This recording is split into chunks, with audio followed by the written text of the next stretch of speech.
There are a lot of myths and misconceptions, innuendos and half-truths that are being peddled around that the vaccine, the COVID vaccine, has side effects that you may not get babies, that a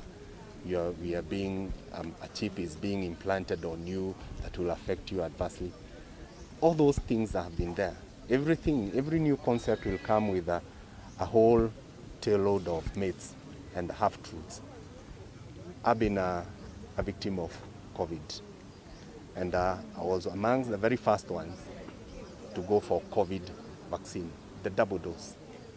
I would rather die out of the vaccine than COVID. And COVID is ravaging our country. And you need not go very far.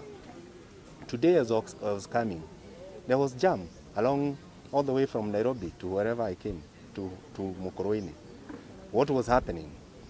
All those ones had red ribbons. It tells you they are going for a funeral. Currently, and Mr. ACC is here, can tell you, our capacity at Mortuaries Hospital, which is barely 16 bodies. Last week when we came for a body there were about 60 bodies. That tells you the kind of ravage COVID is visiting on the rural areas.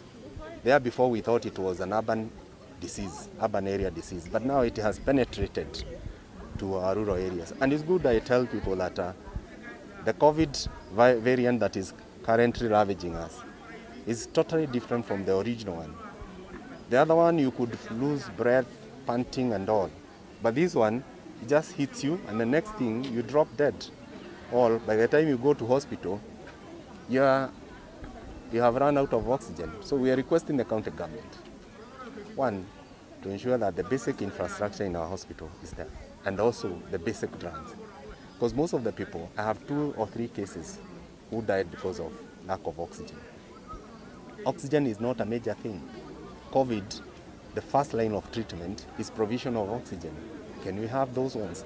Oxygen in all those hospitals within Nyeri County? Can we also make sure that our basic drugs like painkillers and what have you are available? Otherwise, in terms of COVID vaccination, it works. In fact, from the data given by the ministry and from WHO, you can see even if you get COVID and you had a double dose of vaccination, the rate of mortality is quite low and the rate of recovery is quite high.